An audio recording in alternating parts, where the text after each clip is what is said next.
Houston, the nation's fourth largest city and home to more than 2.2 million people, which ranks the Bayou City behind only New York, Los Angeles, and Chicago in population. Coincidentally, each of these cities also boasts some of the earliest and most successful transit systems in the country.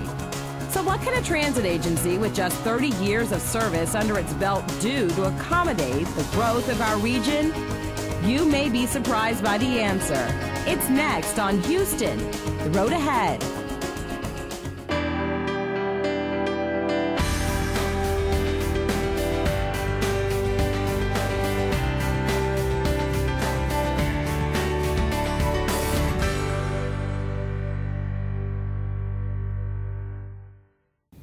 Hi, I'm Laura Whitley. Every city has its ups and downs. It's no secret Houston's biggest downer is traffic. The good news? Metro's been working on solutions to help people and traffic move faster and more efficiently. But to better understand Metro's plan for the future, let's take a look back at our region's transit system from the very beginning. Houston's first transit line began in the 1890s with a series of cable cars running along Main Street. Throughout the 1930s and 40s, the popularity of the automobile outpaced the use of transit, and cable cars were replaced by a fledgling bus system. By the end of the 40s, public transit had yet to mount any major movement against the auto. Even in the 1960s, a transit makeover boasting the arrival of new air-conditioned Dreamliner buses made little headway. However, drivers continued to use their cars, and traffic had now become a serious problem for the region. In 1974, the city of Houston tried its hand at transit by taking over the region's troubled bus company. After a shaky 4-year ride, local officials held a referendum to create a regional transportation authority. And in 1979, the voters elected to create the Metropolitan Transit Authority of Harris County, Texas, known to most Houstonians as Metro. However, the newly formed agency had its hands full from the start. Metro had inherited a dilapidated bus fleet that on some days couldn't even make pull-out, and an archaic operating facility that dated back to the turn of the century. One local newspaper even kept a daily tally as to how many buses actually hit the street, which was usually around only 40%. Metro's first chairman of the board, Howard Horn, looks back on the agency's humble beginnings. When Fred Hoffines became mayor in 1973, he, along with attorney Jonathan Day, Hoffines' former campaign manager, began exploring with Horn various taxes to fund an authority. We looked at a wheel tax. We looked at a sales tax. We looked at a population tax. All of those. None of them produced the amount of money necessary that a sales tax was necessary to do. And so that's when we settled on the sales tax of a penny. But it would take time for those pennies from the sales tax to flow to the newly created authority. And in the meantime, the fleet of buses Metro inherited from the city of Houston needed a serious upgrade. The state of transit at that particular time was poor. It had been neglected. There had not been money put into it. Therefore, the buses didn't come on time, weren't on time. The repairs were horrible. They had a bus would go out sometime. The air conditioning wouldn't work. Therefore, it couldn't attract passengers. Only 70% of the buses would meet their schedules. And if the system wasn't in ruin, it was very close to it. We only had one bus barn, and that was an old dilapidated structure on Milby. One bus barn with dirt floors. And so the working conditions were horrible. And all of this gets back to you need money. And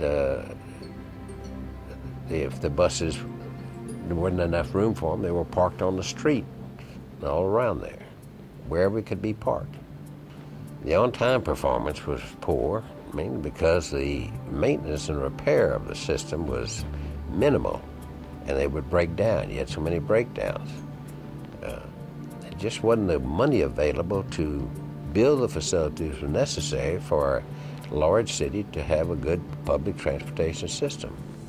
Our buses, the number of buses, they were, most of them, 10 to 15 years old, and didn't have money to buy new ones, didn't have money to repair them.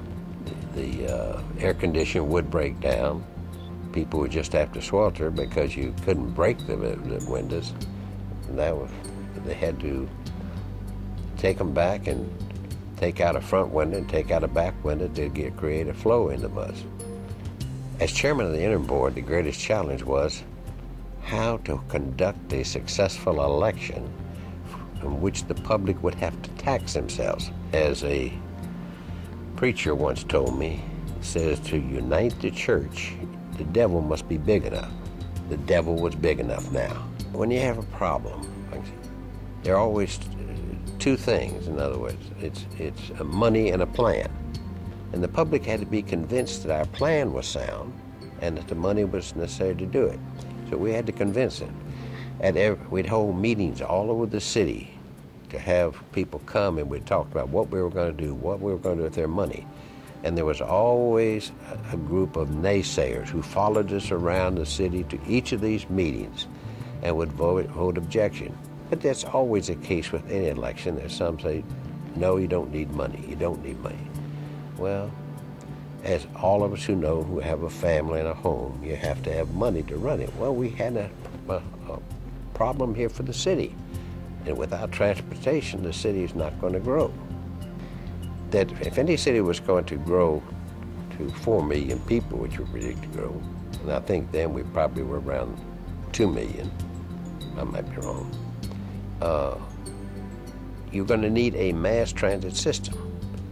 You can't continue to rely on the roadway, the freeway system. And the freeway really was and is still our main transportation system.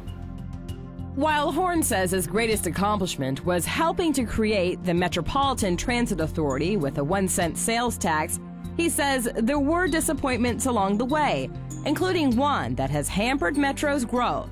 Another disappointment comes in the failure to keep the 1-cent sales tax, 1-cent tax intact. It's now 25% goes to the cities, and they spend that money whatever they want to spend it on instead. In Dallas, as a comparison, here's a tale of two cities. Dallas has kept its 1-cent sales tax intact. Now they have 46 miles of rail and doing other things like that and expanding that system.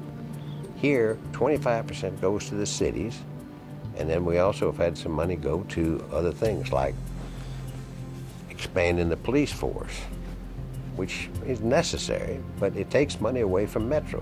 Metro needs all its 1 cent, but it's not allowed to have it. By the late 1980s, Metro's buses were clean, safe, and more on time than not. But it needed more than a network of buses to truly grow into a regional transit system. Metro needed rail. Well, in the East, rail came first. Now the car here was the first. So we were trying to come back in then and look into the future saying, yes, this will work fine to have buses on the freeways for a while, but we must have a rail system here to meet the needs of more and more people. And that's still the problem today, is how to expand the rail system and economically.